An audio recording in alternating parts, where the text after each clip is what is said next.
누가복음 15장 11절부터 32절의 말씀 읽으시니 기독교에 하겠습니다. 또 이르시되 어떤 사람에게 두 아들이 있는데 그 둘째가 아버지에게 말하되 아버지여 주차장에서 저에게 돌아올 금빛을 내게 주소서 하는지라. 아버지가 그 살림을 각각 나눠 주었더니 후 며칠이 안 되어 둘째 아들이 재물을 다 모아가지고 먼 나라에 가 거기서 허랑방탕하여 재산을 낭비하더니 다 없앤 후 그 나라에 크게 분향이 들어 그가 비로소 궁핍한지라. 가서 그 나라 백성 중 한 사람에게 그쳐 사니 그가 그를 들로 보내어 돼지를 치게 하였는데 그가 돼지 먹는 쉬운 열매로 배를 채우고자 하되 주는 자가 없는지라. 예 스스로 돌이켜 이르되 내 아버지에게는 양식이 풍족한 품꾼이 얼마나 많은가 나는 여기서 죽여 죽는구나. 그가 일어나 아버지께 가서 이르기를 아버지 내가 하나님과 아버지께 죄를 지었사오니 지금부터는 아버지의 아들이라 일걸음을 감당하지 못하겠나이다. 나를 품꾼의 하나로 보소서 하리라 하고 이에 일어나서 아버지께로 돌아가니라. 아직도 거리가 먼데 아버지가 그를 보고 측은히 여겨 달려가 안구랑구로 입을 맞추니 아들이 이르되 아버지 내가 하늘과 아버지께 죄를 지었사오니 지금부터는 아버지의 아들이라 일걸음을 감당하지 못하겠나이다 하나 아버지는 종들에게 이르되 제일 좋은 옷을 내어다가 입히고 손에 가락지를 띄우고 발에 신을 신기라. 그리고 살찐 송아지를 끌어다가 잡으라 우리가 먹고 즐기자. 이 내 아들은 죽었다가 다시 살아났으며 내가 잃었다가 다시 얻었노라 하니 그들이 즐거워하더라. 맏아들은 밭에 있다가 돌아와 집에 가까이 왔을 때에 풍악과 춤추는 소리를 듣고 한 종을 불러 이 무슨 일인가 묻는데 대답하되 당신의 동생이 돌아왔음에 당신의 아버지가 건강한 그를 다시 맞아들이게 됨으로 인하여 살찐 송아지를 잡았나이다 하니 그가 노하여 들어가고자 하지 아니하거든 아버지가 나와서 원하되 아버지께 대답하여 이르되 내가 여러 해를 해 아버지를 섬겨 명을 어김이 없거니올 내게는 염소 새끼라도 주어 나와 내 벗으로 즐기게 하신 일이 없더니 아버지의 살림을 청년들과 함께 섞여버린 이 아들이 돌아오매 이를 위하여 살찐 송아지를 잡으셨나이다. 아버지가 이르되 예 너는 항상 나와 함께 있으니 내 것이 다 내 것이거든. 이 내 동생은 죽었다가 살아났으며 내가 잃었다 얻었기로 우리가 즐거워하고 기뻐하는 것이 마땅하다 하니라. 아멘. 이게 한 가지 이제 중요한 단서가 있습니다. 여러분한테 꼭 이야기할 부분이 있어요. 자, 은혜를 받은 사람들이 은혜를 잃어버리는 경우가 있습니다. 어느 때일까? 대부분은 은혜를 조금 받으면 잘 안 잊어버립니다. 근데 큰 은혜를 받으면 잊어버리는 경우가 많습니다. 왜 그런가 하면은 큰 은혜를 받잖아요. 그러면 그걸 생각하면서 큰 은혜를 받았다는 생각으로 거기에 딱 머물러 버립니다. 그래서 그걸 주신 분, 은혜를 주신 분과 관계가 소홀해야 되는 거예요. 나는 그 은혜를 받았다. 이게 막 자부심이 너무 커진 거죠. 그러다가 은혜를 까먹죠. 은혜를 잃어버린 자가 자기가 받은 은혜와 바닥이 나도 그것을 몰라요. 받은 은혜에 취해져 버리는 경우입니다. 또 받은 은혜를 잃어버리는 자가 은혜를 받았던 그 은혜를 주실 분이 계신다고 생각을 하는 거예요. 그러니까 틈만 여기는 거예요. 아, 또 받을 수 있어. 이런 생각. 일종의 안도감이 있어요. 또 은혜 주실 거야. 난 괜찮아. 그렇죠. 착각을 하고 있습니다. 받았던 은혜를 잃어버린 자가 또 은혜를 받으려면 그 은혜를 받는 시간이 너무 많이 걸리는 거예요. 회복하는 시간. 그것을 잃어버렸던 자기의 그 은혜를 잃어버렸던 그런 죄를 다 회개를 해야 됩니다. 근데 여기에는요 그렇게 안 나와요. 그럼 왜 그렇게 안 나오는가? 아버지가 하는 일이에요. 그것은 영적으로만 이해가 돼요. 저는 잘 이해를 못합니다. 보통 사람들. 그건 나중에 여러분들이 한번 나올 거예요. 그때 생각을 해보면 알 수가 있는데, 그 받았던 은혜를 잃어버린 사람이 회개하지 않으면 회복이 아니라는 사실. 여기는 그게 안 나오죠. 그래서 많은 신앙인 가운데 이 두 가지에 속해서 은혜를 잃어버린 경우가 참 많다고 합니다. 다시 받는 데는 정말 힘을 다해서 회개하고 찾아야만 다시 회복시켜져요. 그러니까 여러분 받은 은혜는 잊어버리면 안 됩니다. 잃으면 안 돼요. 돌아오지 않고 은혜를 잃어버린 자리에 그대로 있게 되면 아무리 은혜를 받았어도요 그 사람은 버림받습니다.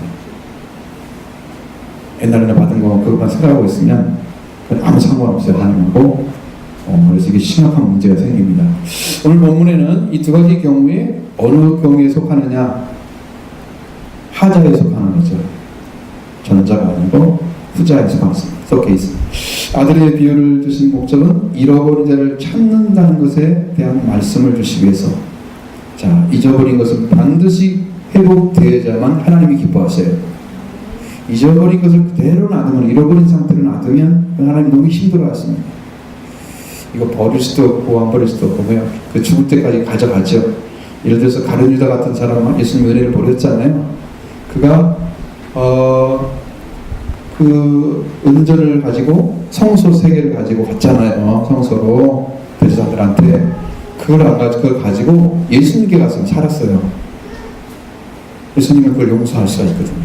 근데 뉘우쳐 간다는 것이 예수님이 아니고 그냥 대제사장한테 간 거예요.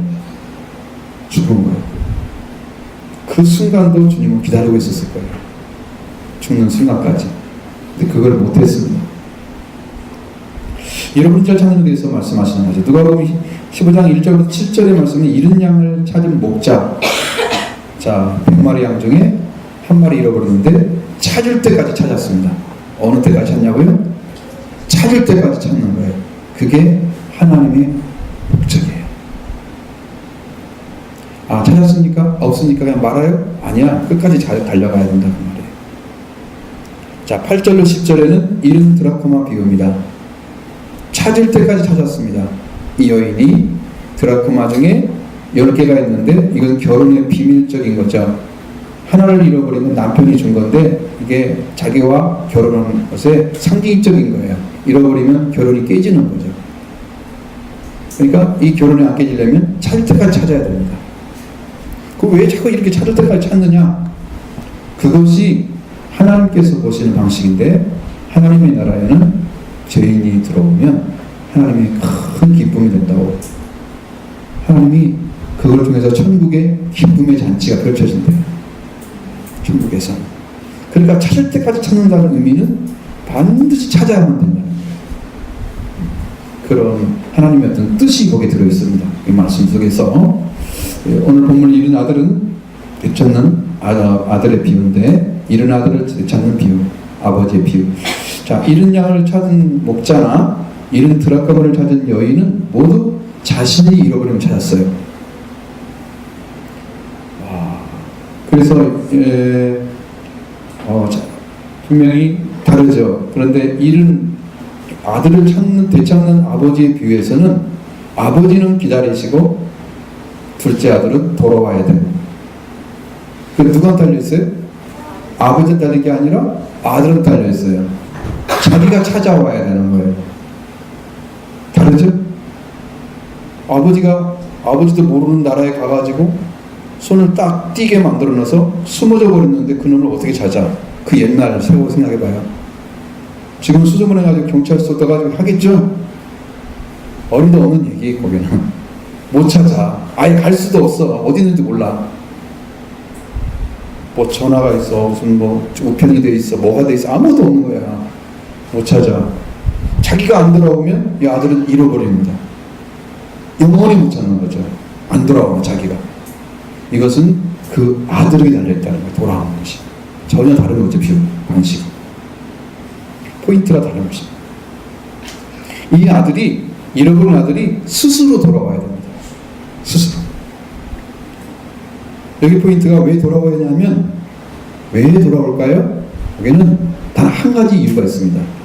그것은 은혜를 받은 자. 은혜를 받은 자는 그 마음이 은혜를 주신 분에게 향해져 있다는 거죠.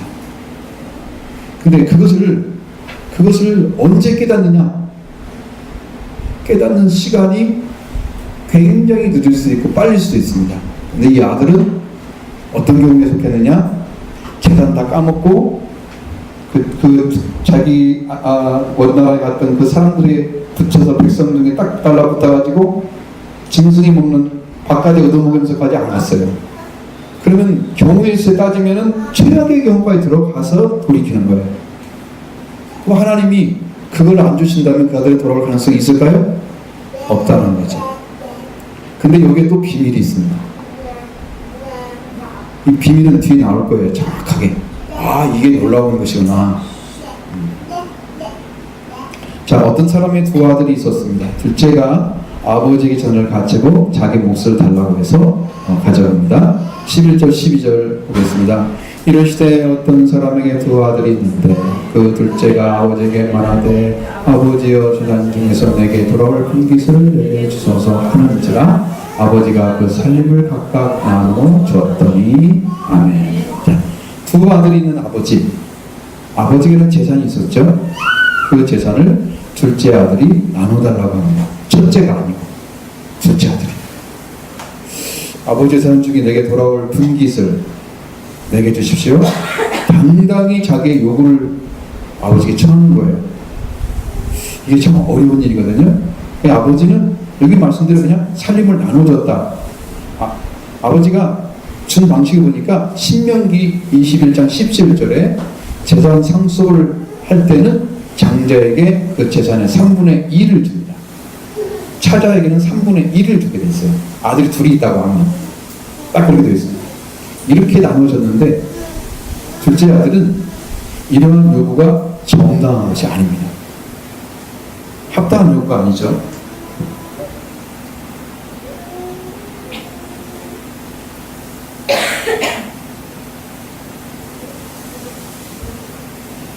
합당한 게 아닌가 그러면 이런 요구는 관례에서 어긋난 것입니다. 왜냐하면 재산 상속은 아버지의 임종 때에 그 임박할 때만 행해지는 거예요. 일반적으로 누구나 거의 대부분 다 그랬단 말이죠. 그리고 유대인들이 자식에게 정식으로 재산을 주기 전까지 상속하기 전까지는 적당한 재산을 선물로 줍니다. 얼마를 주거나 조금 주거나 이렇게 하는 거지 이렇게 살아있는데 재산을 달라고 하는 놈은 없다고 말이에요. 상식이 아니야. 상식이 아닌데 불구하고 아버지는 살림을 나눠주는 거예요. 이게 이상한 거예요. 지금 둘째 아들의 요구대로 자기 몫을 받았습니다. 큰 아들도 아마 자기 몫을 받았을 거예요. 그렇죠? 그러나 아버지가 살아계시기 때문에 그것을 그대로 자기 것으로 사용할 수는 없습니다. 만약에 재산을 가지고 간다 할지라도 그 재산을 돈을 벌게 되면 재산을 그 돈을 아버지가 준 재산을 가지고 갔어요. 가서 돈을 벌죠. 돈을 벌면 아버지에게 갖다 줘야 됩니다. 그게 법이에요. 그게. 그래서 잃어버린다는 경우는 있을 수가 없는 거예요. 아버지 그 허락받을 때 다 돈 썼다? 있을 수가 없는 거예요. 이것은 아예 없는 예외의 것이에요. 상식이 안 맞는 거죠. 그리고 이 말은 무슨 말이냐면 여전히 자기 요구를 통해서 둘째 아들이 재산을 가져갔다 할지라도 그 상속권은 누구한테 있다? 아버지가 가지고 있는 거예요. 재산의 그 권리는 아버지가 가지고 있는 거예요. 마음대로 쓰면 돼요? 안 돼요? 안 돼요. 그분들 모르잖아. 우리가 그냥 썼다고 생각하잖아. 아버지 것을 쓸 수가 없는데 쓴 거예요. 얼마나 나쁜 놈이에요. 이렇게 따지면. 그죠? 그런데 왔는데 와가지고 그 재산 다 쓰고 왔는데 영접해주는 그 옆에 있는 큰아들은 기분 나쁘겠죠? 여러분 그냥 상식으로 할 수 있잖아요. 엄청 나쁘겠죠? 잔치게 해주면 더 나쁘겠죠? 이걸 봐요. 이 분위기를 잘 파악을 해야 이 말씀을 알 수가 있는 거예요. 유대인들은 만약 아버지가 생존해 있을 때 재산을 물려받았을 경우에는 상속자는 이무도를 사용할 수가 없었다 그랬죠? 장사를 해서 이익금을 남겨도 이익금을 그대로 이무도 사용하지 못하고 아버지께 다 돌려야 돼. 아버지, 내가 아버지 잔으로 이렇게 벌었어요. 이래야 되는 거예요. 잃어버린 경우는 안 돼요. 그건 쓸 수가 없어요. 그런데 보십시오. 둘째 아들 처사는 13절 보십시오. 그 며칠이 안 되어 둘째 아들이 재물을 다 모아가지고 먼 나라에 가서 거기서 호랑방탕하여 그 재산을 낭비하더니. 아멘. 아버지가 자기의 재산을 몫을 줬죠. 자기 몫을 줬으면 두 아들이 나눠줬는데 그 며칠이 안 돼. 둘째 아들의 재물을 다 모아가지고 먼 나라에 가서 호랑방탕에서 재산을 허비했다. 낭비했다. 여러분 며칠이 안 됐다는 말은 아주 짧은 기간에 아버지 재산을 그냥 자기가 원하는 대로 딱 가져간 거예요. 순식간. 여러분 재산 나누려면 쉽지 않잖아 사실이요. 그렇죠? 쉬운 게 아니잖아요. 근데 며칠이 안 됐는데 짧은 기간 동안에 아버지 재산을 다 챙겼어요. 그리고 아버지가 살아계셔도 자기가 원하는 대로 하고 있었어요. 만약 아버지가 돌아가시기 직전에 상속이 이루어졌다면 둘째 아들이 그렇게 했을까요? 안 했을 겁니다. 왜? 정확하게 더 정확하게 가져가려고 그렇게 빨리 챙겨서 얼른 가진 않았어요.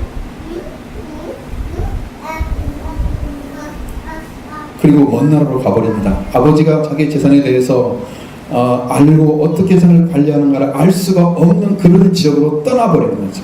아버지가 없이 아버지 재산을 사용하겠다는 생각을 가지고 있었던 거예요. 이 아들은. 그래서 이게 낭비인 거예요. 허비와 낭비는 전혀 다른 말이에요. 낭비가 더 나쁜 말이겠어요? 허비가 나쁜 말이겠어요? 와, 다 모르잖아. 낭비가 훨씬 나쁜 말입니다. 허비는 쓸데없이 썼다는 뜻이에요. 그것밖에 없어요. 낭비는 다음에 우리가 딱 나오니까 그때는 지금 알려줄게요. 자, 아버지가 눈 밖에, 아버지 거리 밖에, 아버지가 생각할 수 있는 거리 밖에 이미 가버렸습니다. 이 아들이. 그리고 먼 나라로 가는 이거 바로 그 원하는 데 자산을 사용하려고 하는 거죠. 자, 이렇게 하나님의 은혜를 받은 자가 은혜를 자기 중심적으로 사용하게 되면 물론 다 넘어집니다. 100%. 물어섰다고 생각하는 자는 넘어질까 조심하라.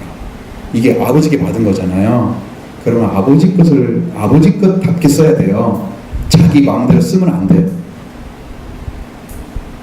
근데 이 아들은 먼 나라로 가서 아버지 재산을 낭비했다 하는 거죠. 은혜를 받은 자는 이렇게 합니다. 거기서 먼 나라에서 허랑방탕했다. 허랑방탕은 말과 행동이 허황하고 착실하지 못해서 주색에 빠져 행실이 추잡하다. 아주 복잡하게 써 있습니다. 그냥 이게 이 말과 행동이 아주 허황스러워. 그러니까 뭐 조금 가졌으면요 엄청나게 가진 것처럼 막 이렇게 하는 거야. 그러니까 착하게 보일까 안 보일까? 안 보여. 응? 안 보이는 데다가 뭘 좋아한다고요? 주색. 술하고 여자를 좋아하는 거야. 응? 그래서 행실이 추잡해져. 막 호황기가 많은 사람이 돈 많이 가졌다고 생각하면서 자기가 이렇게 나는 이만큼 가진 사람이야. 그러면서 돈을 막 펑펑 쓰는 거 있잖아요. 기세등등하게 막 그리고 멋있는 사람처럼 보이잖아 자기가. 그런 사람이야 이 사람이. 어디에? 자기 즐거움을 위해서. 자기 즐거움을 위해서 아버지 건데. 이렇게 쓰는 거예요.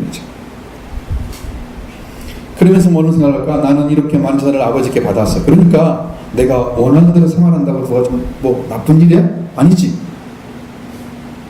여러분도 그런 생각 하나요? 한 번이라도? 어렸을 때? 아, 내 맘대로 좀 했다고 뭐가 잘못된 거야?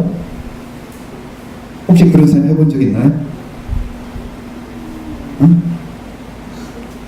아버지 걸 올라갔다가 혹시 주머니 털어가지고 가가지고 박스 모아서 뭐 내가 얼마나 잘못했어요. 뭐 처음 가져갔는데 이게 그래서 술과 여에 빠져서 살아가기 시작했어요. 낭비했다는 거죠. 재물과 시간들을 헛되이 사용했습니다. 자기가 아버지 없이 살아가고자 했던 생활을 아버지 제한으로 하고 있는 거예요. 아버지 살아계신데 말이죠. 아버지 은혜를 입은 자들이 이와 같이 되어가면서 급작하게 신앙이 다운됩니다. 하나님 은혜를 받았다 그래가지고요 나가면서 이것을 막 낭비를 하는 거야. 내가 하나님 은혜 큰 은혜를 받은 것 같으니까 이 사람도 주고 저 사람도 주고 자기가 원하는 대로 다 해도 나는 하나님께 은혜 받았으니까 다 괜찮아. 그렇게 되면서 다운이 됩니다. 자기 것이 아닌데 아버지 건데. 그러면 하나님이 주신 거라면 하나님이 주신 것답게 사용해야 됩니다. 낭비하지 않고. 여기서 넘어지는 거예요. 자기 것이 아닙니다. 첫째 아들은 다시 돌아온 동생을 대해서 말할 때 30절에 뭐라고 말하고 있냐면 아버지의 살림을 창녀들과 함께 삼켜버린 이 아들이 이렇게 하고 있습니다. 누구 재산이라고요? 그게 사실이에요. 아직 자기 거 아니에요. 아버지가 돌아가셔야 자기 거 됩니다. 이게 맞는 말이에요. 여러분 읽었다가 아버지가 준 거니까 정상적으로 다 받았는데 왜 아버지 걸 없애버렸다고 그랬을까? 줬는데 아버지 권한이 아니잖아. 그렇게 생각하면 이 말이 틀린 거예요. 뒷말이 30절에. 그죠? 아버지 재산을 그 말을 쓸 수가 없어요. 아버지가 줬으니까 이미 자기 거 아니잖아. 상속 받은 사람이 자기 거 권리 주장하면 안 되잖아요. 상속을 받은 사람이 주장해야 되지. 상속 준 사람이 주장은 아니죠. 상속이 완전한 상속이 아니기 때문에. 분명하게 둘째 아들은 이 재산을 함부로 써서는 안 되는 것임을 말하고 있는 거예요. 그것을 아버지도 인정을 했습니다. 자, 아버지의 재산을 다 없앤 후에 흉년이 들었습니다. 10절을 보십니다. 다 없앤 후 그 나라에 크게 흉년이 들어 그가 비로소 궁핍한지라. 다 없앤 후라는 것은 다 낭비한 후 그날에 크게 흉년이 들었습니다. 여러분 여기서 알아야 할 비밀은 뭐냐면 아버지의 재산을 허비하고 있을 경우, 낭비하고 있는 경우에는 흉년이 들지 않습니다. 아버지의 재산이 다 써버려서 낭비가 끝난 상태만 흉년이 됩니다. 우리가 영적인 흉년이 어디서 오느냐 그러면 하나님의 말씀이 떨어질 때 오는 겁니다. 하나님 말씀이 떨어지면 흉년이 들어요. 은혜를 지키는 삶을 말씀해 주고 자신을 말씀에 내려놓는 삶이어서 더욱 충만한 삶을 살 수 있는데 은혜를 버리는 삶은 둘째 아들과 같이 자기 것도 아닌데 자기 것처럼 사용하는 거예요. 허랑방탕하고 낭비하는 삶. 흉년이 듭니다. 그러면 그때라도 생각을 딱 뭘로 해야 돼요? 내가 아버지 잘못했구나. 아버지께 돌아가야지 라고 생각을 해야 되는 거예요. 근데 그때도 돌아가려는 마음이 있어요? 없어요? 없어요. 이게 너무나 아픈 거야. 이것이 이 하나님 마음을 너무나 모르는 인간의 모습을 그대로 보여주고 있어요. 자, 그런데 그때라도 아버지 집에 돌아가야 할 시간인데 그것을 모르고 이제 세상에서 삶의 방법으로 이 문제를 해결해 보려고 어떻게든지 그걸 버텨보려고 그렇게 하고 있죠. 하나님의 은혜를 잃어버렸기 때문에 하나님께 나오면 두려워합니다. 많은 분들이. 교회 다니다가 다니는 분들이 한번 딱 실망을 하면 잘 못 돌아갑니다. 옛날에 우리 아파트 경비원도 내가 물어봤더니 교회를 다녔대요. 시험에 들어서 지금 안다고 있는 상태예요. 그러더라고요. 그 사람 돌아가기 힘듭니다. 세월이 흘러가면 너무 힘들어져. 하여튼 신학 같더라도 그냥 신앙생활 하는 게 나아요. 그래 나중에 기회가 있어요. 기회가 없어질 수도 있습니다. 하나님을 떠나는 것이 죄라는 사실까지 이해하지 못하는 거예요. 여기 보면은 15절 16절 봅니다.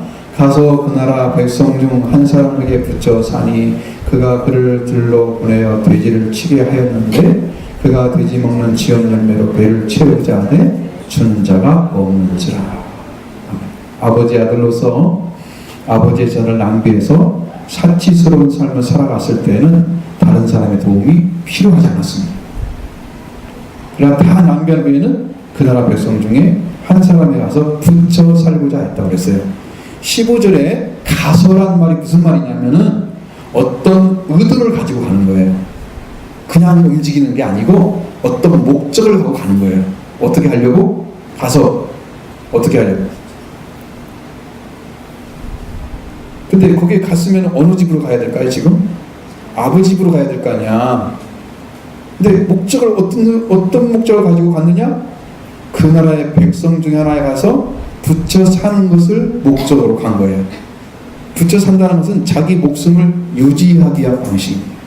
15절에 붙여 산이라는 말은 홀라우라고 나타납니다. 이게 뭐냐면 악교로 붙이다. 여러분 풀 중에 가장 강한 풀이 악교풀이에요. 악교풀은 보통 어느 때 썼어요? 옛날에는 농이나 상 만들 때. 그래서 잘 안 떨어졌어요. 엄하게 강하기 때문에. 그래서 안 떨어지는 거야. 최고 강한 풀이야. 풀 중에서는 악교로 붙이는 것처럼 그 백성 중에 하나한테 딱 달라붙어 가지고 나는 너 아니면 살 수가 없어. 그 목적을 가지고 간 거란 말이에요.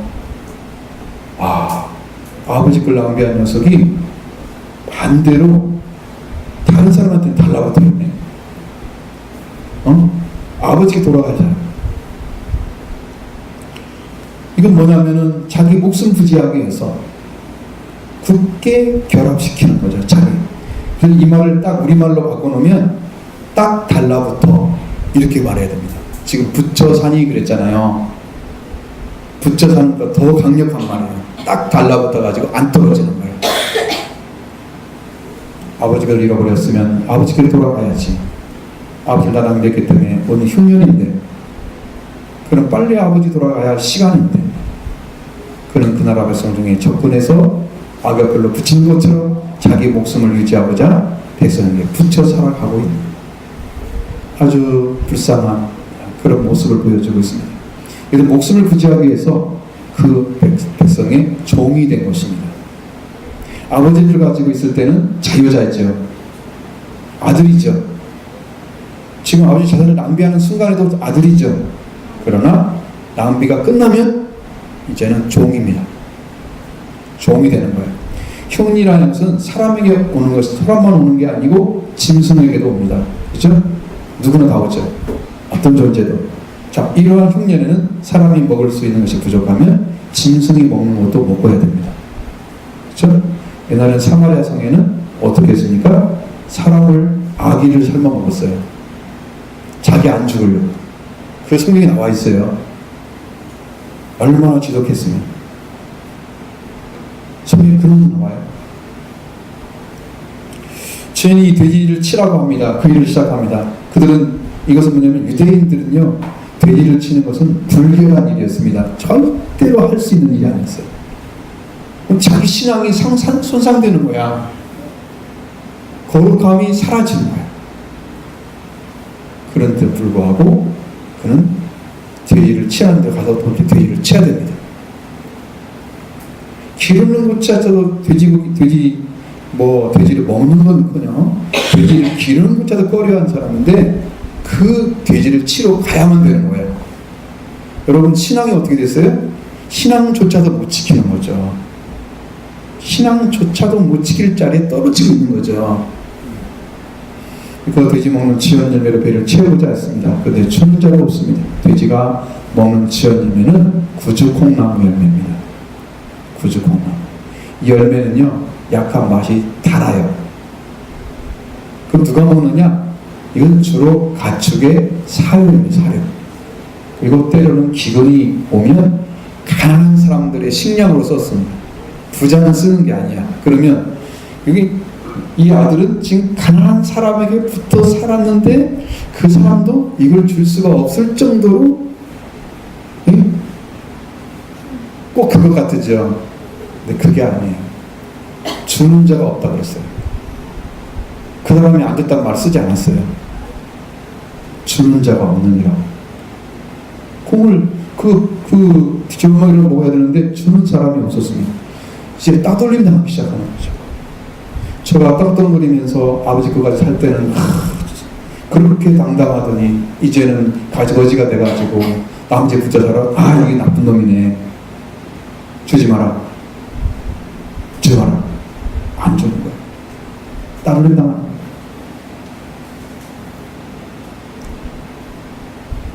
사람들의 비웃음, 배고픔, 따돌림, 어떤 사람도 이 사람을 알아주지 않는 그런 고달픈 인생이 시작된 거예요. 너무 아픈 시간이 왔습니다. 자, 이렇게 되면 여러분 뭐가 생각나겠어요? 이 순간은 뭐가 생각나겠어요? 봐요. 여러분이 흉년이 들어가지고 하나님께 돌아올 시간인데 안 들다가 사역을 가지고 막 붙잡고 늘어졌다가 그것이 이제 완전히 실패가 되니까 그때서 마음이 돌아서는 거예요. 얼마나 늦었어요, 신앙이. 시간 낭비했잖아요. 이걸 왜 보여줘요? 그런 자리에 있으면 바로 알아차리라고 보여주는 거지. 지금 은혜를 잃어버린 자 어떻게 살 건가 알려주는 거죠. 그래서 그리스도를 만난 사람들 그 후가 들어간 거예요. 그 후가 바로 이걸 얘기하는 거예요.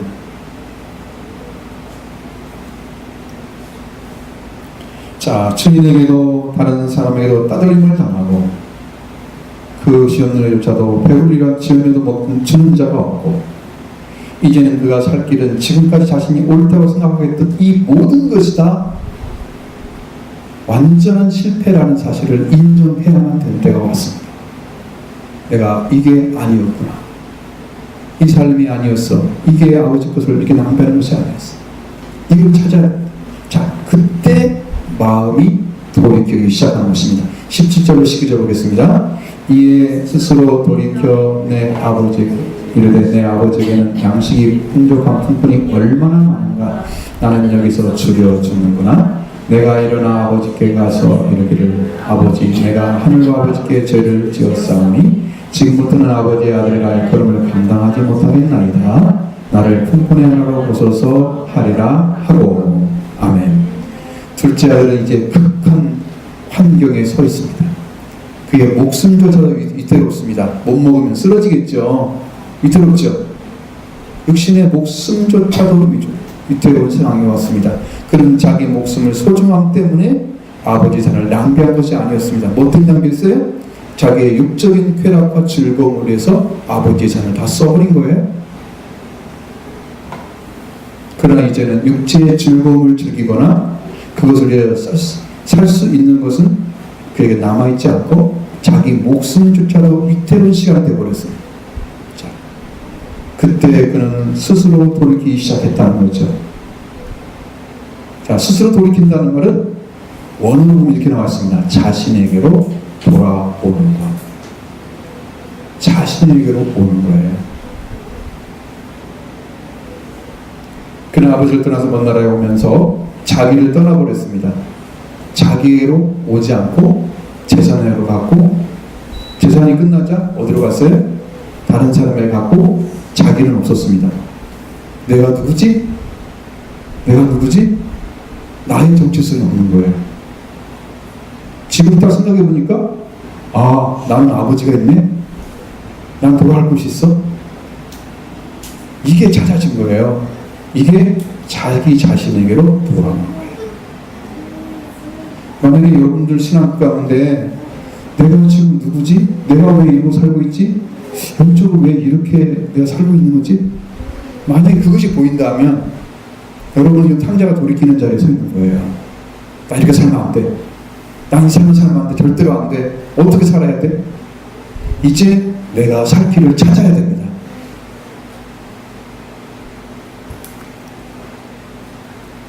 자, 무슨 말하냐면은 아버지 산을 가지고 온 아들이라면 그걸 잘 챙기고 장사를 해서 아버지께 드리는 일을 했더라면 자기 자신에게 떠나 있지 않았을 것입니다. 아들의 도리를 다하고 있는 거예요. 그러나 아버지의 산에서 자기의 상속으로 줬다는 이유로 아버지를 완전히 떠나기 위해서 먼 나라로 갔죠? 그래서 허랑방탕하고 낭비하기 시작합니다. 자기 자신에게서 떠난 거예요. 여러분이 큰 은혜를 받습니다. 받으면 나는 이게 은혜를 받아서 은혜에 딱 파묻혀가지고 나는 안 보입니다. 내가 어떻게 살아야지? 가자. 작은 자 중에 더 작은 자 같은 바울은 성도 중에 모든 성도 중에 지극히 작은 자보다 더 작은 나에게 이 은혜를 주신 것은, 근데 바울은 떠나지 않았어요. 큰 은혜 왔는데 대부분 신앙인들이 여기서 실패를 하는 거예요. 은혜 받으면 궁핍함 올 때까지 안 가는 거예요. 아버지께 그때까지 모르죠. 자, 이제 비로소 궁핍한지라. 궁핍함이 자기의 자리를 찾게 한 거예요. 아무것도 없다는 거죠. 내가 먹을 것이 없다는 거죠. 세상의 것을 먹으려고도 먹을 것이 없어. 아버지의 것이 떨어지는 시간에 이미 궁핍함이 왔는데 아버지께 돌아가지 않냐고 백성중에 붙여 살고 목숨을 붙여야 했던 그런 주얼이라도 먹을 수가 없는 그런 자리에 있을 때 생각하는 분이 아버지였습니다. 거기까지 가니까 이 아버지를 기억하는 순간 아들의 자리로 자기 자신에게로 돌아왔습니다. 이게 스스로 돌이켰다는 뜻입니다. 이 아버지를 돌아오는 순간이 아들의 자리로 돌아오는 순간입니다. 자기에게로 돌아오는 순간입니다. 아버지를 잃어버린 자식은 자기의 자리를 잃어버린 자입니다. 자기 명분을 떠난 자입니다. 아버지의 은혜를 기억하는 자는 아버지께로 돌아가는 자가 됩니다. 이제 아버지가 기억난 거예요.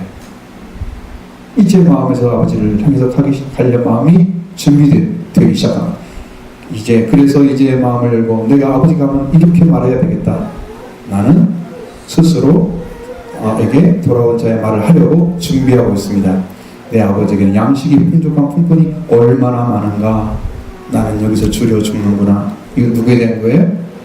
자기 자신에 대한 것입니다. 자기가 보였던 거예요. 자기가 보였던 거예요. 그 다음에 아버지 집은 품꾼이 보였던 거예요. 자기는 죽는 모습이 보였고 아버지 집은 품꾼이 보였어요. 왜 품꾼이 보였을까요?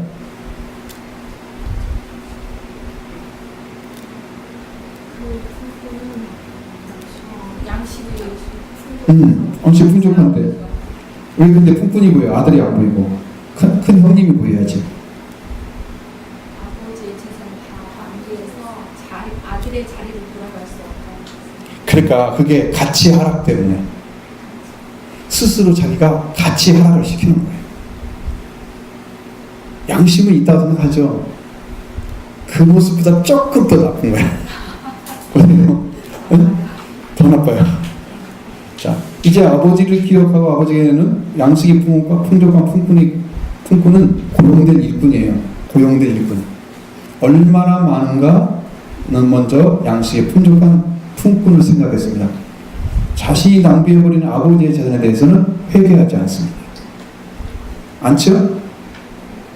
단지 자기 목숨이 죽음에 가까운 자리에 있음을 생각하고 내가 일어나 아버지가 와서 말하기를 아버지여 하늘과 아버지께 내가 죄를 지었으니 지금부터는 아버지 아들을 감당하지 못하겠나이다. 나를 품꾼의 하나로 보소서. 그 얘기밖에 안 하는 거예요. 이게 무슨 말이에요?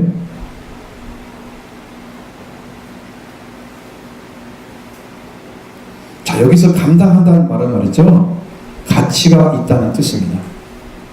감당하지 못하겠다는 말은 나는 가치가 없다는 뜻입니다. 나는 아들이 아니고 이제는 품꾼입니다. 라는 얘기예요. 누가 말해준 거예요? 스스로에게 말한 거예요. 스스로 찾은 자리가 어디였어요? 품꾼의 자리에서 찾았어요. 스스로 품꾼의 자리를 찾은 거예요. 이것이 회개일까요? 그럴 수 있습니다. 그 아들에게는 이게 회개입니다. 아들에게. 근데 아버지가 용서하는 것은 이걸 용서하는 게 아니에요.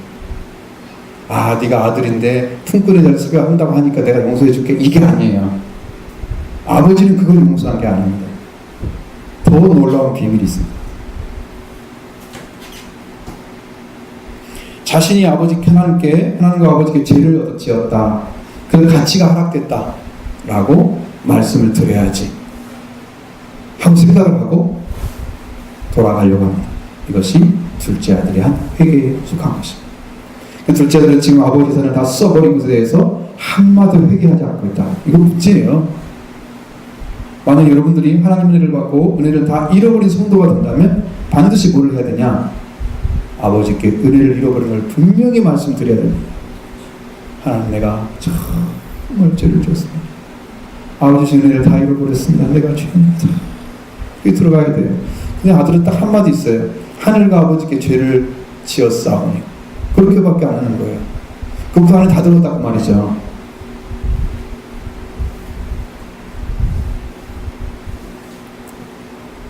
두 번째는 아버지 자신이 스스로 아버지가 주신 자리를 바꾸는 걸 허락하지 않는다는 거죠. 하나님은 그걸 모르고 있었습니다. 아버지는 아버지께 돌아오기 때문에 이렇게 말하고 있습니다. 사실은 영적으로는 하나님께서 우리를 받아주실 때는 자녀로만 받으십니다.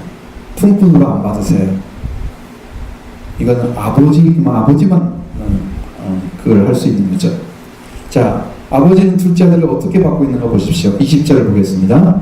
이에 일어나 아버지께로 돌아가니라. 아직도 거리가 먼데 아버지가 그를 보고 측은히 여겨 달려가 목을 안고 입을 맞추니 아들이 이르되 아버지, 내가 하늘과 아버지께 죄를 지었사오니 지금부터는 아버지 아들이라 일컬음을 감당하지 못하였나이다 하니. 하나, 자, 아버지께 돌아갈 명분은 아들에게서 품꾼으로 달라지는 것이죠. 그것밖에 없죠. 그러고 나서 일어나 아버지께로 돌아갑니다. 둘째 아들은 아버지를 향해 왔다는 뜻입니다. 이 말은 거리가 멀다고 그랬습니다. 아직도 거리가 아버지도 떨어져 있는데, 아직도 떨어져서 멀리 있는데, 이런 이제 원어로 보면 이렇게 돼 있어요. 아직도 거리가 떨어져 멀리 있어. 저 보면 아버지가 저쪽에 바라보고 있고 아들은 여기 가고 있어요. 이렇게. 응? 이렇게 먼데 이걸 볼 수가 있을까? 아니, 아들의 겉모습만 봐도 딱 알아볼 수 있을까? 거리가 먼데? 자, 그러면 흉령이 들어가지고 얼굴이고 머리고 옷이고 다 더럽혀질 텐데 그걸 알아볼 수 있을까? 그러니까 이게 하나님이 아버지, 여기에 아버지 역할은 하나님을 가리키는 거예요. 하나님은 돌이키려는 마음만 가져도 이미 알고 있습니다. 하나님 우리가 돌이키는 신용만 찾아서 가도 아버지는 너무 기뻐하십니다. 벌써 알아보는 거예요. 그래서 달려오는 거예요. 거리가 먼데 왜 달려올까? 돌아오는 게 너무 고맙지만 너무 불쌍한 거야. 너는 그 자리에 가야 돼. 아들이 아닌데 너는 거기에 가야 돼. 아버지는 너무 가슴이 아프던 거죠. 그래서 달려갑니다. 거리가 멀리 떨어져 있어도 아버지가 알아볼 정도로 오랫동안 기다리고 있었다는 거예요. 형태만 봐도 알을 정도로 기다리고 있었다는 거죠. 밤마다 불 켜놓고 아버지는 바라보고 있었던 거예요. 내 아들이 언제 돌아오나, 빨리 돌아오기를 너무나 가슴 아프면서 지금 아버지는 기다리고 있는 거예요. 그러니까 우리가 멀리 있는데도 다 알아보는 거예요. 하나님은 오늘 우리의 심령을 그렇게 봅니다. 여러분의 조그만 돌이켜보세요. 하나님은 너무 기뻐하십니다. 내가 하나님께 순종하지 못하는 내가 죄인입니다. 가슴 한번 쳐보세요. 하나님은 그 순간에 금방 기뻐하십니다. 금방 찾아오세요. 불쌍히 여기시는 거예요. 하나님의 마음을 가진 아버지를 표현하고 있어요. 지금 아버지의 불쌍히 여기면 아버지의 마음을, 하나님의 마음을 아버지로 나타내고 있는 거예요. 그리고 가서 목을 안고 입을 맞추는 행위는 뭐 말하냐면 무조건 용서한다는 뜻입니다. 무조건 용서한다. 하나님께서 화해를 하시는 거야. 아들이 돌아와서 자기의 잘못도 용서도 구하지 않아도 나는 너를 이미 용서했다는 제스처가 목을 안고 입을 맞추는 거예요. 참, 하나님은요, 여러분이 죄를 보지 않습니다. 어떤 사람은 죄를 보지 아세요? 회개하지 않는 사람은 죄를 봅니다. 회개하는 사람의 죄는 보지 않습니다. 돌아오는 사람의 죄는 보지 않습니다. 이미 다 끝난 거예요. 하나님은 그렇게 사랑을 가지고 있어요, 지금도. 그러니까 돌아와가지고 아버지한테 내가 뭐 어쩌고 할 말 하려고 했는데 말도 못하게 와서 딱 안고 입 맞추는 거야. 그러면 내가 너를 다 용서했다, 아들아. 이 말이거든요. 아버지는 그렇게 사랑을 하고 있던 거예요. 아버지는 아들이 돌아옴으로 인해서 이미 다 용서하신 것입니다. 하나님의 사랑이 그렇습니다. 하나님의 사랑. 여러분을 향해서 지금도 손을 펼치고 있는 분은 조금이라도 돌이킬까봐 그걸 보고 있는 거야. 조금만 돌이켜도 찾아오신다니까. 불쌍히 여기신다니까. 긍휼을 베푸신다니까. 하나님의 사랑이 그렇게 되어 있습니다. 제가 기도해보면 알아요. 조금만 회개를 해도 하나님은 기뻐하시는 게 느껴져요. 바로. 우리 아버지는 너무 사랑해 주셔서 우리 자녀들을 작은 마음의 변화도 너무 기뻐하시는 알아요. 그런 여러분이 돌아와서 제대로 살아주기만 해보세요. 얼마나 큰 기쁨인지. 자, 그런데 아버지는 이미 용서를 했는데 아들은 뭐라고 할까요? 와서 둘째 아들은 자 21절 보겠습니다. 아들이 이르되 아버지 내가 하늘께 아버지께 죄를 지었사오니 지금부터는 아버지 아들이라 일컬음을 감당하지 못하려내다 하나. 뭐가 빠졌어요? 나를 품꾼의 하나로 보소서. 이게 빠졌죠. 그걸 말 하나 똑같아. 똑같았습니다. 아들이 그렇게 말하죠. 아버지 돌아오기 전에 아버지께 드리기 위한 준비했던 말이잖아요. 내가 이렇게 해야 되겠구나 아버지한테. 그러면 나를 용서해 줄까? 아니야. 품꾼 하나로 보시라고 해도 품꾼 하나로 두지는 않겠지. 그런 생각 있을까? 어떤 그런 둘째 아들 사정이야 일단은. 그러나 아버지는 이렇게 자기를 낮추고 싶고 또 가치가 없다고 생각하는 것을 듣는 듯 마는 듯 종들에게 명령을 합니다. 무슨 명이에요? 보시죠. 22절 24절. 아버지는 종들에게 이르되 제일 좋은 옷을 내어다 입히고 손에 가락지를 끼우고 발에 신을 신기라. 그리고 살찐 송아지를 끌어다가 잡으라. 우리가 먹고 즐기자. 이 내 아들은 죽었다가 다시 살아났으며 내가 잃었다가 다시 얻었노라 하니 그들이 즐거워하더라. 아멘. 자, 아들이 무엇이라고 하는지. 아버지는 돌아오는 첫째 아들에게 그대로 아들로 인정해 주는 거죠. 그가 돌아온 것으로 모든 죄는 끝났습니다. 이것이 아버지의 사랑이고 아버지의 마음입니다. 하나님의 사랑은 용서와 사랑과 용서를 가지고 여러분을 대합니다. 돌아오기만 해보세요. 바로 용서가 일어납니다. 이런 아들이 아버지 앞에 돌아와서 얻은 것은 아들로 찾아지는 것입니다. 세 가지 비유 중에 유독 이런 아들의 비유만 스스로 돌이키는 회개가 있었다는 거죠. 자, 먼저 종들에게 제일 좋은 옷을 입히라고 말합니다. 목욕은 언제 했어요? 그렇게 들어온 놈이 옷을 입으면 어떻게 돼요? 옷이 깨끗하겠어요? 얼굴이 더러운데 좀 목욕 시키고 좀 다듬고 좀 깨끗하게 해서 좀 입혀야 되잖아. 근데 뭐라고 그래요? 그런 말 전혀 없어. 그냥 옷을 입히래. 좋은 옷을. 어떤 옷이야? 제일 좋은 옷. 그럼 목욕을 언제 했을까요? 목욕을 언제 했어요, 아들이요? 옷만 입히게. 아버지께 돌아올 때에 용서받은 것이 목욕이에요. 그래서 옷을 입히는 거야. 다 비밀이 섞여 있다니까. 돌아오면 아버지는 그냥 옷을 다 입혀주는 거야. 왜? 돌아오는 순간에 이미 다 목욕이 끝난 거야. 우리 죄를 다 씻어버렸거든. 우리 지은 죄를 기억하지 않거든. 그때 끝나버린 겁니다. 자, 이 옷을 주신 것은 아버지가 돌아온 것을 환영한다. 너는 아들로서 권리가 여전히 유효하다. 이렇게 인정해 준 거예요. 이 아들은 아들의 권리를 다시 찾았습니다. 이게 가장 좋은 옷이에요. 옷 중에 제일 좋은 옷. 아들의 권리를 찾는 것입니다. 그 다음에 손에 가락지를 끼우라고 말씀하십니다. 이것은 자신의 권위를 나타내는 인장 반지 같은 것입니다. 이것을 아들에게 줬다는 것은 자신의 권한을 아들에게 위임했다고 하는 거예요. 이게 무슨 말일까? 아버지의 재산을 다 탕진했죠. 못 탕진했죠? 자, 그 잃어버린 재산을 너에게 주었으니 이제는 네가 그렇게 썼다 해도 나는 너를 네가 쓴 것을 인정하겠다. 그럼 뭘 하겠다는 거예요? 네가 쓴 것에 대해서 내가 묻지 않겠다는 거예요. 그게 용서받는 방식이에요.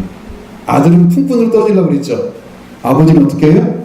네가 저런 썩어린 것들도 다 용서해 주겠다는 얘기예요. 그게 가락지를 껴는 거예요. 너무 비밀스러운 거예요. 아버지의 사랑이에요. 아버지의 마음. 이제는 내가 다 용서해 준다. 네가 내 것을 갖다 써버렸지만 나는 내가 너에게 준 재산이기 때문에 그것은 낭비가 아니다. 그냥 정당히 쓴 것처럼 인정해 버리는 거예요. 그러면 우리한테 하나님께서 죄를 용서할 때 생각해 보세요. 여러분이 죄를 다 용서를 해주면 여러분이 죄를 지었어요, 안 지었어요? 진짜. 근데 왜 죄를 안 물어봐요?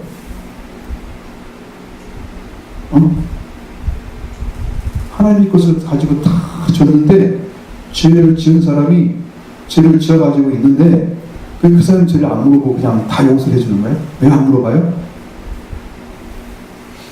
그게 비밀이잖아요. 여러분이 조금만 돈만 남이 빌려도 안 갚으면 가만히 있어요? 뭐라고 할 거 아니야. 그래도 기분 나쁘니까 작은 돈이라도 갚아야지 왜 그러냐. 그렇죠? 하나님은 큰 죄를 지어도 안 물어봐요.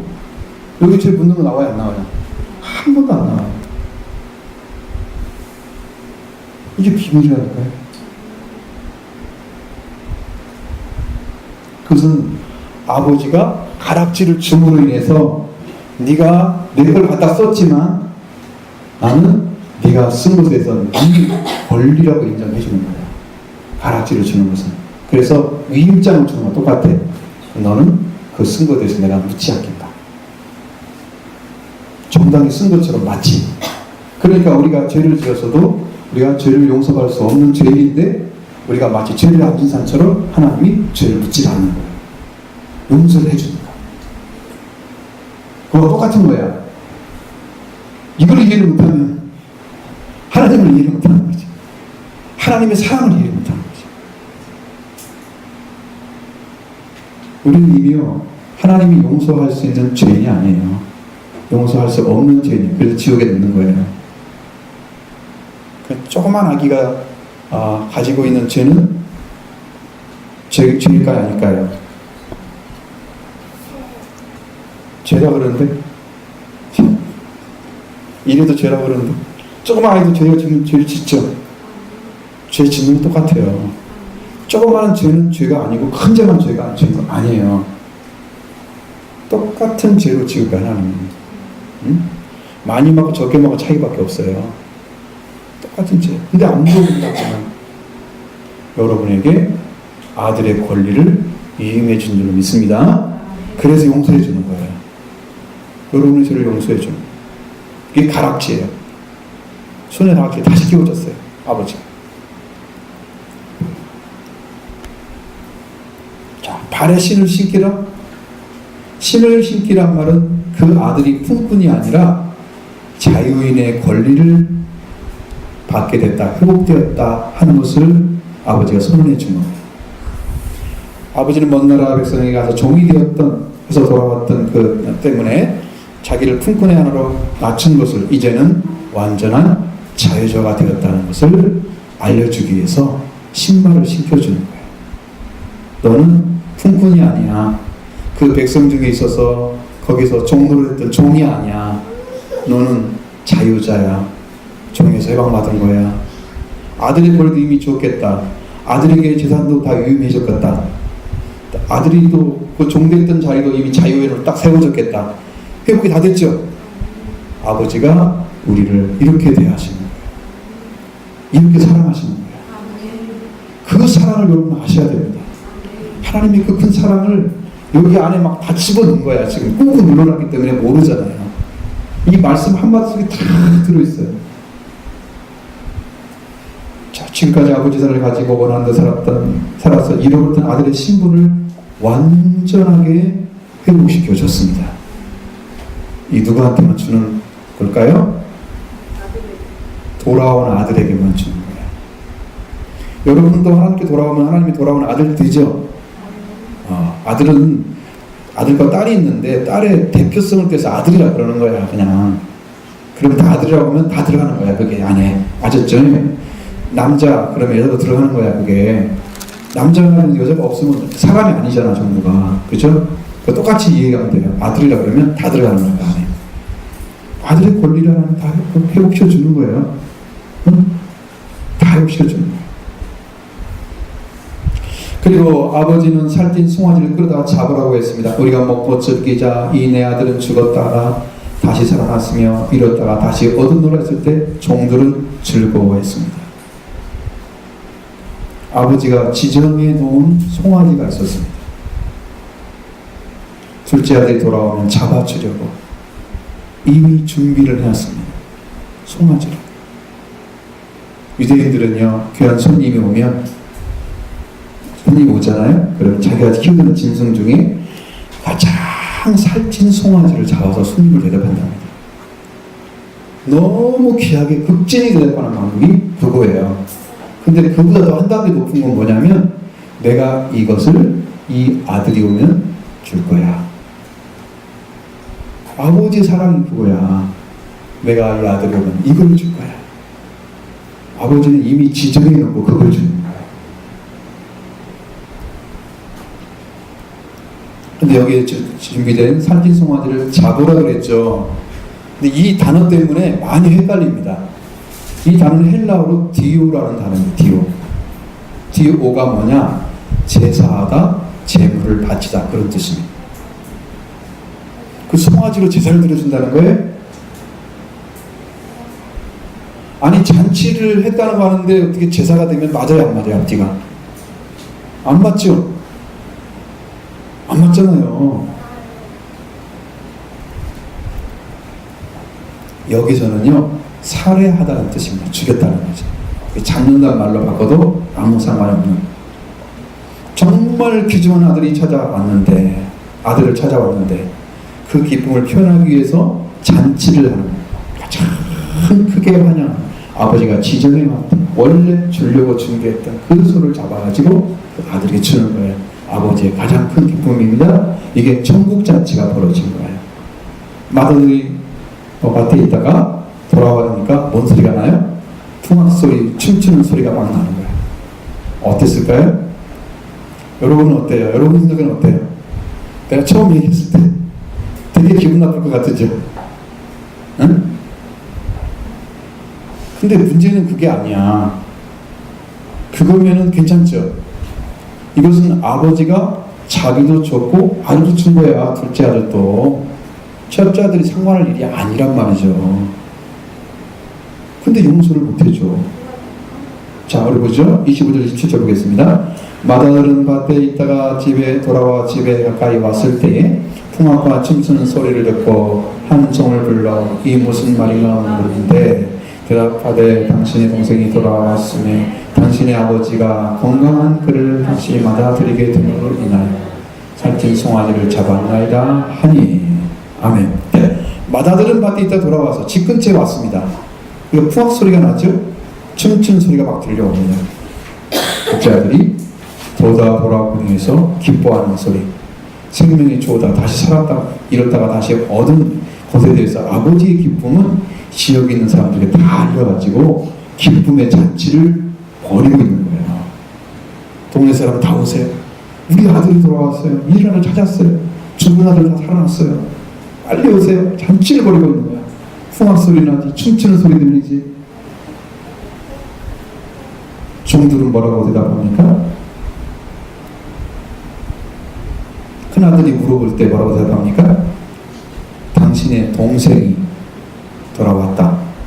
당신의 아버지가 건강한 그를 다시 맞아드리기 위해서 살찐 송아지를 잡았습니다. 당신의 동생, 당신의 아버지, 다 누구를 말하고 있어요? 자기 가족을 얘기하고 있어요. 가족을 얘기하고 있어요. 다 생명 중심으로 이야기하고 있어요. 종들은 주인을 닮은 것 같이 그렇게 말을 해줬어요.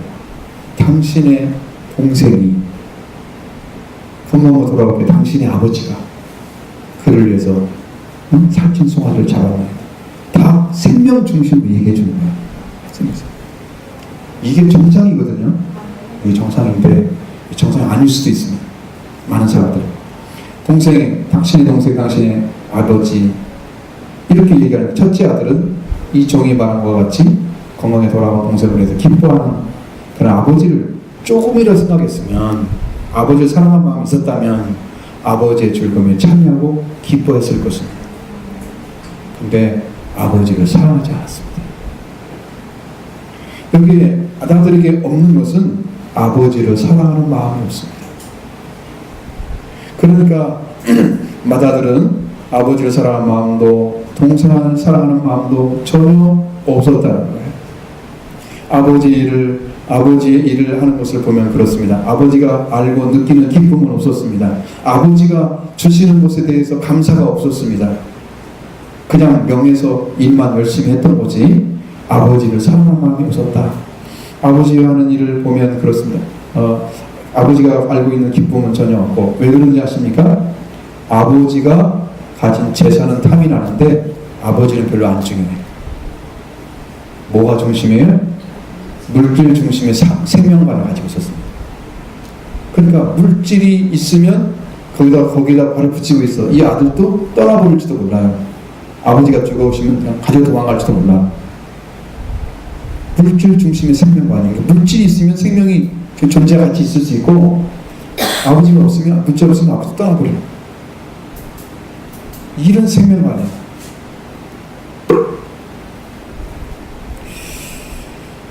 자, 물질과 생명을 동등위치에 올려놓고 보는 시각을 가지고 있는 사람들. 이 사람들이 누구냐면 바리새인들, 서기관들을 상징하는 것이 큰아들입니다. 첫째 아들입니다. 둘째 아들은 죄인들과 세리를 상징하고 있습니다. 아버지는 죄인이 돌아옴을 기뻐하시는 하나님을 상징하고 있습니다. 자, 종들의 말을 듣고 다 아버지가 베푼 잔치에 들어가보자 아니할 때 아버지가 권했다고 말씀하고 있습니다. 그러나 바다들은 아버지에 대해서 불평을 하죠. 자, 25절로 30절 보겠습니다. 그가 노하여 들어가고자 아니하거늘 아버지가 나와서 권한데 아버지께 대답하여 이르시되 내가 여러 해 아버지를 섬겨 명을 어김이 없거늘 내게는 영설이라도 주어 나와 내 것으로 즐기한 일이 없더니 아버지의 살림을 청들과 함께 삼켜버린 이 아들이 돌아오매 이를 위하여 살찐 송아지를 잡으셨나이다. 아멘. 그가 노하여 들어가고자 아니하였다. 아버지가 권면했죠. 왜 맏아들이 노했느냐? 아버지에 대한 분노입니다. 아버지의 분노가 꽉 차 있었던 거예요. 자기 동생이 아버지의 재산을 낭비를 했어요. 왜 그한테 그걸 줘가지고 아버지 재산을 다 낭비하게 만들었어요? 아버지 잘못했죠? 아버지 잘못했죠? 아버지의 분노입니다. 꽉 차 있어요. 그 동성을 용서해 주는 아버지, 그 아버지는 유독 나에게만 엄격하셔. 아들은 돌아왔는데 다 용서해 주면서 나는 아버지의 명령 한 번도 어기지 않고 말씀을 잘 따라갔는데 왜 나를 염소에게 한 마리도 안 잡아주고, 왜 저 아버지의 재산을 상녀들과 함께 먹어버려가지고 다 삼켜버린 나쁜 아들이, 이 아들이 왔는데 살찐 송아지를 잡아요? 나 기분 나쁘면 못 가겠어요. 이 둘째 큰 아들이 한 말이 맞을까요? 맞을까요? 그럼 여러분도 기분 나쁘겠는데? 자, 여러분들 신앙 중에서 어떤 사람은 정말 열심히 하지 않는 것 같은데 은혜를 계속 받아가는 사람이 있고, 어떤 사람은 열심히 하는 것 같은데 은혜를 못 받은 사람이 있고, 자, 둘이 비교했을 때 열심히 하는 사람 생각에는 어떤 거 같을까요? 쟤는 뭐 하는 것도 없는데 왜 이렇게 은혜를 받고 있어? 이상하네. 나는 죽어도 열심히 하는데 나는 왜 은혜를 못 받지? 비교할 수 있잖아요. 그럴 수 있거든요.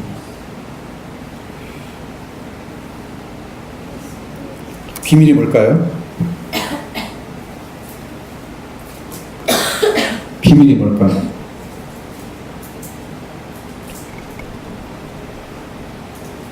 그러니까 여기서 이 말씀을 찾아내면 여러분들 말씀 제대로 들은 거고요. 그러면 조금 더 들어야 됩니다. 이 말이 무슨 말인지 모르겠습니다.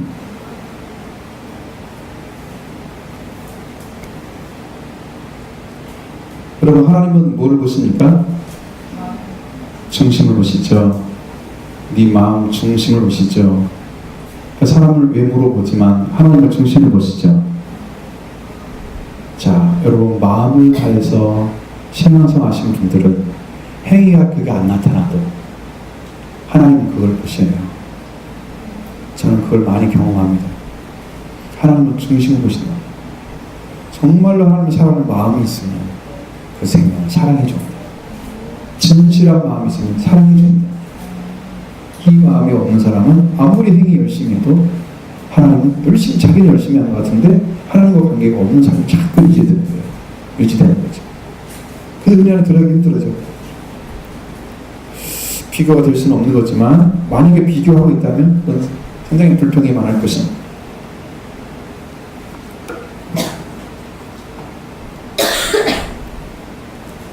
그래서 아버지, 맏아들은 아버지를 사랑하지 않았고 부모는 사랑하지 않았고 단지 재산을 낭비하고 돌아온 사람 분노가 있었는데 그것을 또 크게 환영하고 용서하면서 큰 잔치를 큰 아버지에 대한 원망이 그 마음에 섞여 있었던 것이죠. 자, 보시죠. 맏아들의 대답을 보시면 31절로 29절로 30절 보겠습니다. 내가 여러 해 아버지를 섬겨 명을 어기미었거늘 내게는 염소새끼라도 주어 나와 내 벗으로 즐겨 한 일이 없더니 아버지의 살림을 처녀들과 함께 삼켜버린 이 아들이 돌아오매 이를 위하여 살찐 송아지를 잡으셨나이다. 아멘. 나는 여러 해 아버지를 섬겨 명령을 어김이 없었다. 한 번도 본 적이 없다는 거예요. 말을 잘 들었다는 거예요. 명령을 따랐다는 거예요. 염소새끼라도 잡아줘서 자신의 법과 함께 즐겁게 할 일이 없었다는 거예요. 아버지를 원망하고 있죠. 왜 이런 일이 벌어졌을까요? 자, 그런데 당신의 재산을 천들과 함께 삼켜버린 아들이 나타날 때 이를 위해서는 송아지를 잡았어. 형이 동생을 향해서 뭐라고 불렀습니까? 동생이라고 불렀습니까? 이 아들이 그랬어요. 이 아들, 아버지의 명령을 어기지 않고 여러 해를 지냈는데 이 아들이 한 일이라고는 아버지 산을 가서 처녀와 함께 삼켜버렸고, 그래서 내가 뭐 예쁘다고 잔치를 해줘요. 그가 뭐가 예쁘다고? 난 안 들어갑니다. 아버지 아무리 권해도 말하죠. 말을 할 수 없는 거죠. 그럴 때 말 속에서 아버지가 그 아들에게 이야기합니다. 31절로 30절 봅니다. 아버지가 이르되 너는 항상 나와 함께 있었으니 내 것이 다 네 것이로되 이 동생은 죽었다가 살아났으며 내가 잃었다가 얻었기로 우리가 즐거워하고 기뻐하는 것이 마땅하다 하니라. 아멘. 여기 잘 보세요. 여기 중요한 단어가 있습니다. 애라고 하는 단어예요. 애. 이 애는요, 어른은, 그러니까 이 아들처럼 큰 아들에게 부를 수 있는 말이 아니에요. 이 단어는요, 어린 아이들한테 부르는 거예요. 아주 어린 아이들한테. 애라고 불렀어요.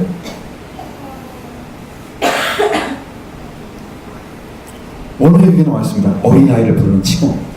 어린아이, 조그만 아이. 첫째 아들이 생각하는 것이 꼭 애 같아요. 어리다는 거죠. 아버지가 보기에 아이야, 너는 나와 항상 함께 있었으니 내 것이 다 네 것이야.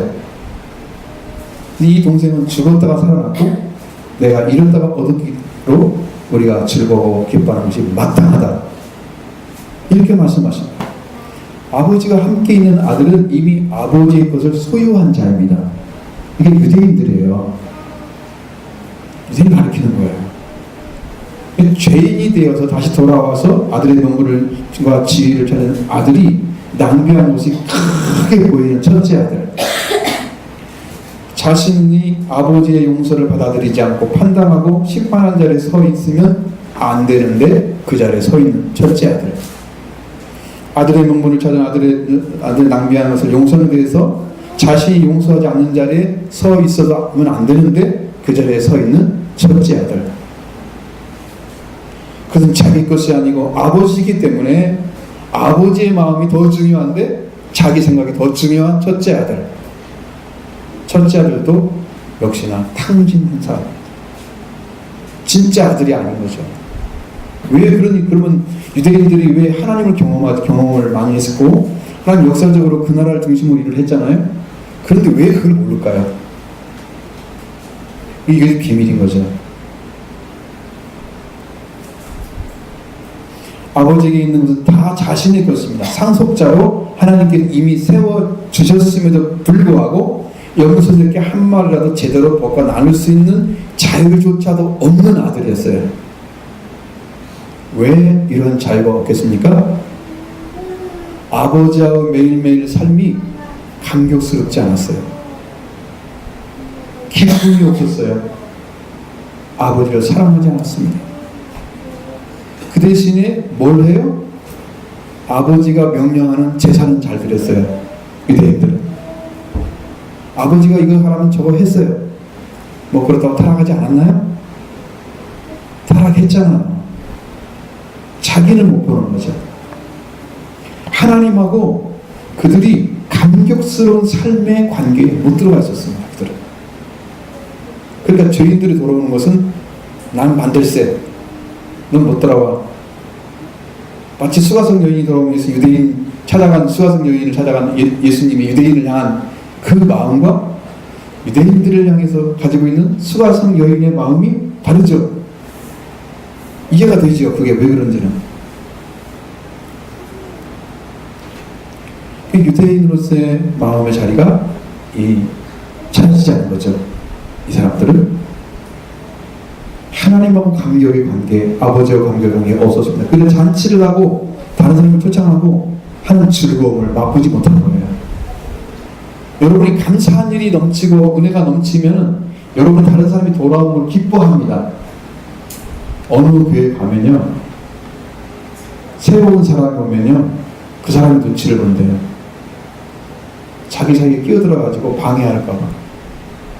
그 사람들이 경계를 그렇게 심하게 한대요. 남의 동네 것처럼. 어서오세요, 형제님, 자매님, 정말 환영합니다. 한식으로 대우주잖아요. 한식은 아니고 너희들이 우리 사이에 들어가가지고 우리 관계 깨트릴까봐 왕따시키는 거야. 그런 교회도 있답니다. 인간적인 관계가 너무 돈독한 거예요. 하나님의 관계를 얻고 인간적 관계만 돈독하니까 그런 일이 벌어지는 거야. 생명도 살아날 수가 없어. 하나님만의 감격이 있었으면 이 죄인이 돌아왔다 그러면 너무 좋아서 어떻게 해요? 아이고 잘 왔습니다. 어서 오세요 하면서 손을 붙잡고 정말로 감격해야 하잖아요. 자기가 감격에 이걸 가지고 있지 못하니까 그 사람이 돌아오는 자도 싫어하는 거야. 여러분 요즘 신앙이 감격이 없는 신앙이면 다 그렇게 살아갑니다. 다른 돌아오는 싫어합니다. 별로 관심도 없습니다. 누가 왔어요? 누가 왔대? 그래? 그냥 지나가. 누가 그때 돌아와야 되는데 어떡하지? 걱정하지 않잖아요. 누가 이거 왔는데 이거 언제까지 이렇게 할 거야? 큰일 났네. 걱정해야 되는데 걱정하지 않잖아. 그냥 끝났어? 그러고 있어? 그게 끝이잖아요. 여러분이 감격의 은혜를 받고 하나님 안에 들어가서 은혜를 맛보면요, 그 안 돌아온 생명을 위해서 기도할 것입니다. 하나님 저 생명 어떻게 해요? 나는 이런 감격을 맛봤는데 저 생명 멸망받으면 어떻게 해요? 이렇게 가야 되는데 우리는 첫째 아들 닮아가지고 아버지가 염색에 한 마리도 준 자유 없게 해줬대. 아버지가 자기가 감격이 없으면서. 이건 정말 눈물 나는 일입니다. 내가 하지 못하고 있는 걸 한 사람 씌우는 거예요. 여러분의 감격의 생활이 필요합니다. 누구와? 하나님 관계 안에서. 감격의 생활을 하셔야 됩니다. 그게 뭐예요? 여러분도 아버지 하나님을 믿고 살아가는 삶이잖아요. 그죠? 그런데 그 안에 들어와가지고 하나님을 사랑하고 하나님 안에 주신 하나님의 사랑을 느끼며 살아가는 그 삶이 여러분이 주어지면 돌아오지 못한 생명이 보게 되는 거예요. 그래서 간구하게 되어 있어요. 하나님 어떻게 하면 좋습니까? 생명. 하나님 살려달라고. 저 생명도 감격의 은총을 맛보게 해달라고. 내가 만났던 하나님 만나게 해주세요. 그런 기도를 하지.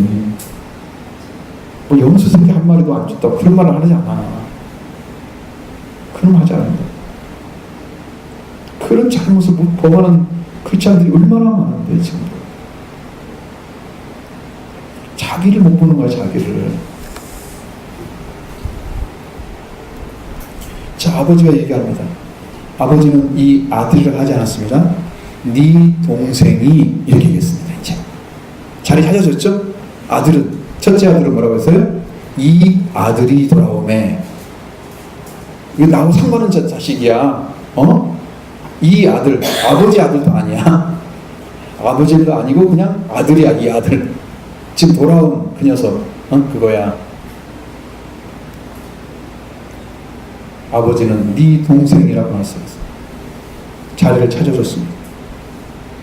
네 동생은 죽었다가 살아났으면 내가 잃었다가 얻었기로 우리가 즐거워 기뻐하는 것이 마땅하니라. 이렇게 말씀하셨습니다. 마땅한 단어, 오늘도 말씀드렸죠? 대의라는 단어로 알고 있었는 대의라는 단어가 문제가 있다고 그랬죠. 우리 해석에 이것이 대의라면 미완료 동사입니다. It must be입니다. It must be. 반드시 뭐뭐 해야 한다. 그런 말입니다. 마땅하다는 말은 우리말로 하면은 어떤 조건에 어울리게 알맞다는 뜻입니다. 두 번째 단어는 마음에 들다는 말입니다. 세 번째는 그렇게 하거나 되는 것이 옳다, 당연하다. 이 말로도 부족해요. 이 단어보다 더 강렬하게, 더 강력한 단어입니다. 반드시 그렇게 해야 된다. 하나님 나라에서는 반드시 그렇게 하고 있습니다. 그냥 뭐 네가 싫어하니까 하고 안 하고 네가 결정하는 게 아니야. 이것은 반드시 해야 될 일이야. 동생이 돌아왔기 때문에. 죄인이 돌아왔기 때문에 해야 될 일이야. 이것은 천국에서는 반드시 합니다. 이 땅에서 반드시 해야 됩니다. 돌아온 자들에 대해서 말씀하신 보십시오. 누가복음 15장 7절에 보시면 거기에 나옵니다. 내가 너에게 이르노니 이와 같이 죄인 한 사람이 회개하면 하늘에서는 회개할 것이 없는 의인 99으로 인한 말미암아 기뻐하는 것보다 더하리라. 그렇죠. 하나님은 그렇게 기뻐하시는 거예요. 돌아오는 사람을. 이게 정말 참입니다. 하나님은 이렇게 하고 있습니다. 하나님께서. 왜 그랬을까요? 둘째 아들은 죽었다가 살아났습니다. 그건 생명의 위기가 왔죠. 목숨의 위기가 왔죠. 하나님 말씀을 잃어버리고 낭비하다가 뭐가 왔어요? 흉년이 왔어요. 영적 흉년이 왔죠. 그런데 하나님께 안 들어가죠. 그 나라 백성이 딱 붙어 살고자 했지만 지엄 열매를 주는 자가 없었습니다. 그 다음에 뭐 하나였어요? 자기 자신에게 돌아왔어요. 스스로 뉘우쳐서 내가 아들이지. 내가 아들이지. 나는 아들 자격이 없어. 품꾼 하나 되면 되겠어. 죽었죠. 아들의 이름은 죽었죠. 이 아들이 죽었어요. 아들의 자리를 잃었던 상태가 죽은 상태예요. 아들의 자리를 그는 그냥 도면도면 넘긴 거예요. 자, 그렇게 하다가 이 아들이 명분을 찾아 돌아왔습니다. 근데 아버지께 돌아왔을 때 나는 품꾼 하나를 부숴서 얘기하려고 했는데 아버지는 다 용서해 줬습니다. 단 한마디 뒤를 물어보지 않았습니다. 돌아온 자체가 이미 죄를 용서하는 것이었습니다. 아버지 사랑입니다. 그렇게 왔지만 아버지는 뭐라고 해요? 아들의 명분도 지위도 자유도 다 찾아줬습니다. 죽었다가 살아났습니다. 아들의 관계가. 할렐루야. 바로 역적인 것이 바로 그거예요. 여러분의 그것이 이루어진다는 돌아오기만 하면, 돌아오면 지금까지 잃어버렸던 신앙의 관계가 다시 회복될 것입니다. 못 찾은 분들은 찾게 될 것입니다. 왜? 아버지가 죽지 않은 게 있기 때문에. 너도 아들이 되라고 말씀하시는 거죠. 예수를 영접하게 되면 뭐가 된다고요? 하나님의 자녀가 되는 권세를 준다. 다 주죠? 영접하는 자마다 주는 거죠? 누구는 영접하고 안 하고 누가 고르는 게 아니죠? 하나님은 다 주십니다. 이미 다 준비되어 있습니다. 여러분 다 받으시길 바랍니다. 이 아들은 이러다가 다시 얻었습니다. 아버지는 둘째 아들 떠나는 순간에 잃은 아들이 되었습니다. 아버지가 상관할 수 없는 나라에 갔습니다. 제 가운데 들어가 버림으로써 잃은 아들이 됐습니다. 왜냐하면 아버지가 찾을래야 찾을 수 없는 곳에 갔잖아요. 잃어버렸죠. 이렇습니다. 그래서 아버지의 아들이 자리를 버리고 허랑방탕에서 아버지는 다 남겨버리고 아버지에서 함부로 쓰면서 자기가 가진 명분을 잃어버렸고 지위도 잃어버렸고 자유도 잃어버리고 뭐가 됐어요? 종이 됐습니다. 둘째 아들은 아버지 잃어버린 아들이 되고 말았습니다. 근데 이제 찾아졌습니다. 찾아졌습니다. 여러분 여기 지금 이게 수동태로 되어 있어요. 잃었다가 찾았기로 그 말이 아니에요. 찾아졌기로 이렇게 돼야 돼요. 수동태로 되어 있습니다. 이 말은 찾아진 거예요. 그 찾은 사람은 누구예요? 자기가 찾아온 거죠. 돌이켜서 찾아진 사람은 내가 기다렸는데 얘가 돌아와서 찾아줬죠. 자기한테는 수동적으로 된 거죠. 아버지가 데려온 거 아니죠. 아들이 온 거죠. 이렇게 수동태죠. 맞죠? 찾아줬습니다. 아들이 찾아집니다. 그러니까 여러분 이것은 자 비물질 물질적인 거 아니에요. 자 양이라고 하면 양은 자기가 있는 자리를 잃어버려도 못 찾아오는 존재잖아요. 그게 누가 필요해? 목자가 찾아와야 되잖아요. 자기 스스로 결정할 수 있는 게 없어요. 드라크마 그 돈이에요. 그게 은전이. 그거 떨어진다고 자기가 그걸로 돌아와요? 찾아야 돼요. 자기가 가서. 근데 이 아들은 돌아올 수가 있는 거예요. 그래서 찾아줘야만 되는 거예요. 그럼 누구가 둘째 아들이 바로 저와 여러분인 거예요. 찾아줘야 됩니다. 아버지는 기다리고 있습니다. 찾아줘야 됩니다. 아버지께 찾아지기로 합니다. 여러분 심령이 그렇게 돌아서야 됩니다. 그게 지금 여기 나와 있는 얘기예요. 이 말씀을 하고 있는 거예요. 수동태가 되어 있습니다. 찾아졌다. 잃어버린 상태에서 찾아진 상태가 되었다. 그렇기 때문에 우리가 우리 아버지와 형이 동생을 반드시 즐거워하고 기뻐야 한다. 기뻐야 한다. 반드시 해야 된다는 거야. 즐거워 기뻐야 한다. 그건 당연한 거다. 너무나 안 할 수가 없는 거야. 이것은 반드시 해야 돼. 그 마음이 누구한테 있어야 된다는 거예요? 첫째 아들이. 첫째 아들도 탕자고 둘째 아들도 탕자입니다. 보이시죠? 사랑하는 여러분, 진정으로 회복하는 심령을 찾으시기를 바랍니다. 진정으로 잃어버렸던 성도님들, 자리를 잃어버렸던 성도님들, 하나님께 나오는데 그만이었던 거 다 회개하시기 바랍니다. 하나님을 찾는 마음의 중심이 돌아오시기를 바랍니다. 아버지께로 찾아지는 시간이 되기를 바랍니다. 아버지 여러분이 돌아오면 찾아지게 되겠죠? 찾아집니다. 수정초입니다. 지금 하나님은 참 기다리고 계세요. 여러분들을. 여기 나오는 지금 아버지가 누구를 상징한다고요? 하나님을 상징하잖아요. 찾아집니다. 그러니까 아버지의 말씀이 떨어진 순간에 흉년이 오잖아요. 여러분은 말씀이 없으면 여러분 양식이 떨어진 거야. 지금 배 안 고프던가요? 밥 안 먹고 살 수 있던가요? 육신의 밥은 잘 찾아 먹으면서 영의 밥은 잘 안 찾아 먹어도 모르는가? 그러진 않죠. 말씀이 없으면 답답하고 곤고하고 고달프고 참 굉장히 어렵고 힘든 그런 자기 자신들과 삶을 살고 있잖아요. 말씀이 없으면 그나마 양식도 못 먹으면 힘이 없어요. 여러분 꼭 이렇게 아픈 사람만 찾아가지고 뭐래요? 이기려면 그래도 먹어야 돼. 힘든 상황 그대로 먹어야 돼. 그러잖아. 응? 여러분 힘든데 어떻게? 그냥 내 맘대로 나도 그냥 어떻게 되는지 만들지. 그러고 말아버리는 사람도 있어. 그게 신앙생활하는 사람 굉장히 많다고요. 하나님은 어떻게 이걸 살려야지 큰일 났습니다. 막 이렇게 하는 사람보다도 적당히 그냥 그럼 그냥 나도 어떻게 하겠잖아 이렇게. 자기 마음은 없는 자래요. 자기 마음이 안 들어도 괜찮은 자래요. 자기가 의지하지 않아도 그냥 하나님 해준 자래요. 그게 잘못된 판단입니다. 근데 그걸 몰라요. 하나님이 어떻게 하기를 원하시는가 그걸 또 구하면 또 달라지는데 그것도 아니에요.